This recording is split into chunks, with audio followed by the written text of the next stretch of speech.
ఓం నమ శివాయ. కార్తీక మహాపురాణం 12వ అధ్యాయం. అగస్య. కార్తీక మాస శుక్ల ద్వాదశిని హరిబోధిని అంటారు. ఆ ఒక్క పర్వతిది వ్రతాచరణం చేస్తే అన్ని తీర్థాలలో స్నానం చేసిన, అన్ని విధాలైన యజ్ఞాలను ఆచరించిన కలిగే పుణ్యం ప్రాప్తిస్తుంది. విష్ణువు పట్ల, ఏకాదశి పట్ల భక్తిని కలిగిస్తుంది.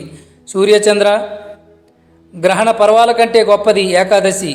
ఏకాదశి కంటే 100 రెట్లు మహిమాన్వితమైనది అయినటువంటి ఈ ద్వాదశి నాడు ఏ పుణ్యం చేసినా, పాపం చేసినా అది 1,000,000 రెట్లుగా పరిణమిస్తుంది. అంటే ఈ ద్వాదశి నాడు ఒకరికి అన్నదానం చేసిన 1,000,000 మందికి అన్నదానం చేసిన పుణ్యం, ఒక్క మెతుకు దొంగలించిన 1,000,000 మెతుకులు దొంగలించిన పాపం కలుగుతుంది.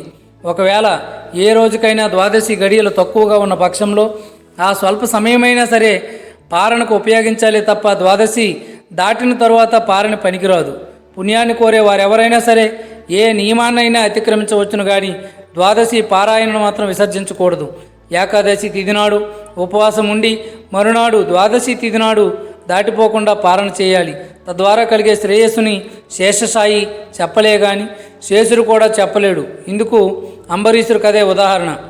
ద్వాదశి వ్రతాచరణ తత్పరుడు పరమ భాగవోత్తముడైన అంబరీషుడైనటువంటి మహారాజు ఒకానొక కార్తీక శుద్ధ ఏకాదశి నాడు ఉపవసించి మరునాడు ద్వాదశి గడియలు స్వల్పంగా ఉన్న కారణంగా తిథి దాటకుండానే పాలన చేయాలనుకున్నాడు.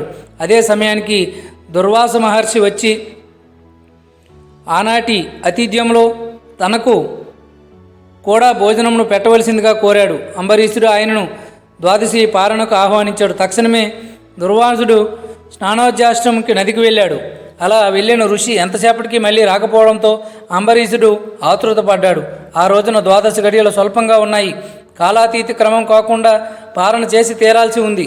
అతిథి వచ్చే వరకు ఆగడం గృహస్థ ధర్మం, దానిని వదలలేడు. ద్వాదశి దాటకుండా ప్రాణ చేస్తే ఈ ప్రశస్త ధర్మం, దీనిని వదులుకోడు. అదీగాక ద్వాదశి వ్రతాన్ని ఉల్లంఘించినవాడు, విష్ణు భక్తిని విసర్జించినవాడు ఏకాదశి నాడు ఉపవాసం చేయకపోతే ఎంత పాపం కలుగుతుందో ద్వాదశి నాడు పారణ చేయకపోతే అంతకు రెట్టింపు పాపం కలుగుతుంది.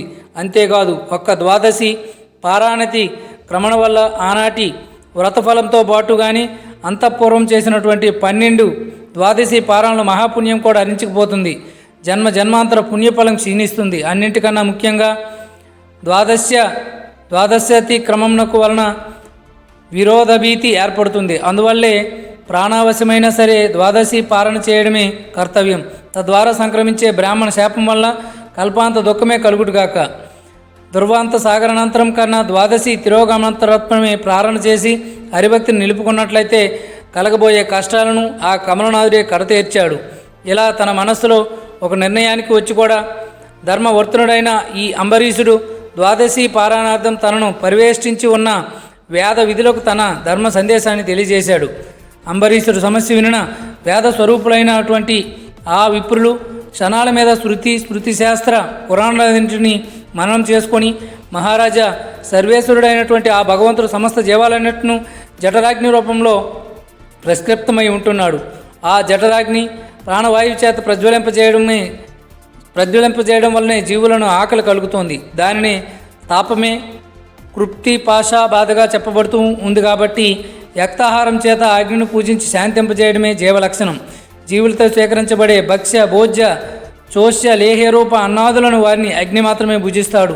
జీవులందరిలోనూ ఉన్న జఠరాగ్ని జగన్నాథ స్వరూపం కనుకని తన ఇంటికి వచ్చిన వాడు శూద్రులైనా చండాలుడైనా సరే ఆ అతిథుల్ని వదిలి గృహస్థ భోజనం చేయకూడదు.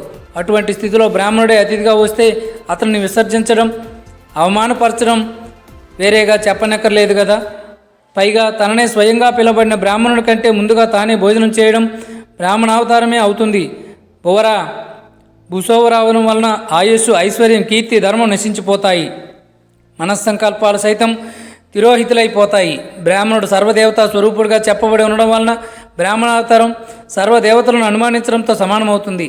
జాతి మాత్రం చేతని బ్రాహ్మణుడు దేవతాలీయుడై ఉండగా కేవలం జన్మల వలనే గాక జ్ఞానం వలన, తపో మహిమ వలన శుద్ధ రుద్ర స్వరూపుడుగా కీర్తించబడే దుర్వాసుని వంటి ఋషిని భోజనాలకు పిలిచి ఆయన కంటే ముందు పారాయణ చేయడం ధర్మమని చెప్పడం సాధ్యం కాదు.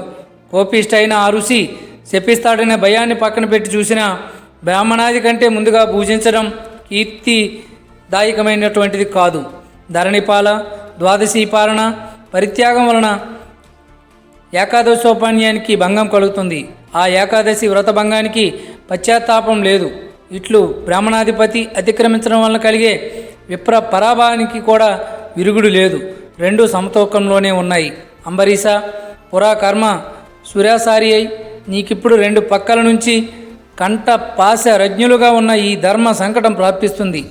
దుర్వాసుడు వచ్చే వరకు ఆగాలో లేదో, ద్వాదశి గడియలు దాటకుండా పాలన చేయాలో ఏది నిశ్చయించి చెప్పడానికి మేము ఆసక్తులమైపోతున్నాం. కాబట్టి ఆత్మబుద్ధి సుఖం చైవ అనేటువంటి సూత్రం వలన భారం భగవంతుడి మీద పెట్టి నీ బుద్ధికి తోచిన దానిని నువ్వు ఆచరించు అన్నాడు. బ్రాహ్మణుడు ఆ మాటలు వినగానే అంబరీషుడు, ఓ బ్రాహ్మణులారా, బ్రాహ్మణ శాపం కన్నా విష్ణుభక్తిని విడిచిపెట్టడమే ఎక్కువ కష్టంగా భావిస్తున్నాను అని అనుకోగాని పూజా స్థానంలో ఉన్న యంత్రాన్ని ఆవహించి జగదేక శరణ్యము జగదేక భీకరము అయినటువంటి సుదర్శన చక్రము రివున దుర్వాసుని వంకగా కదిలింది. ఆ చేతనైన పూజిత సంఖ్యలో నుంచి జడమైన విష్ణు చక్రం దివ్యకాంతి ప్రలాభోలోకితమైనటువంటి తన వంకగా కదిలి రావడాన్ని చూడగానే దుర్వాసుడు త్రుళ్ళిపడ్డాడు. ఆ చక్రానికి చిక్కకూడదని భూచక్రమంతా గుండా క్షణాల మీద పరిభ్రమించాడు. అయినా సుదర్శనం అతగాడికి తరుముతూనే ఉంది. పీతాహుడైనటువంటి ఆ దుర్వాసుడు వశిష్ఠాది బ్రాహ్మణులని ఇంద్రాది అష్టదిగ్బాలకుని చిట్ట చివరి శివ బ్రాహ్మణుడు కూడా శరణ కోరాడు. కానీ అతని వెనకనే విహ్వాన మహాగ్ని జ్వాలాంతరంగా వస్తున్న విష్ణు చక్రాన్ని చూసి ఎవరికి వారే తప్పుకున్నారే తప్ప విడిచి తెగించి ఎవరు ఆ అభయాన్ని ఇవ్వలేదు. ఈ విధంగా ప్రాణభీతుడైన దుర్వాసనుడు సంభవిత లోకాలన్నీ సంచరించి చిట్ట చివరిగా చక్రపాణి అయినటువంటి విష్ణులోకాన్ని చేరాడు. ఏ బ్రాహ్మణ ప్రియ, మాధవ, మధుసూదన, కోటి సూర్యులతో సమానమైన కాంతిని వేడిని కలిగిన నీ సుదర్శన చక్రం నన్ను చంపడానికై వస్తూ ఉంది. బ్రాహ్మణ పాదముద్ర సుశోభిత మనోస్కరుడైనటువంటి నువ్వే నన్ను ఆపద నుంచి కాపాడాలని ఘోషిస్తూ సర్వేశ్వరుడైన శ్రీహరిని శరణ కోరాడు. విలాసంగా నవ్వాడు విష్ణువు. దుర్వాస, ప్రపంచానికి నేను దైవాన్నైనా నాకు మాత్రం బ్రాహ్మణుడే దైవాలు. కానీ నువ్వు సద్బ్రాహ్మణుడు రుద్రాంశ సంభూతుడు అయి ఉండి కూడా అంబరీషుడిని అకారంగా శపించావు.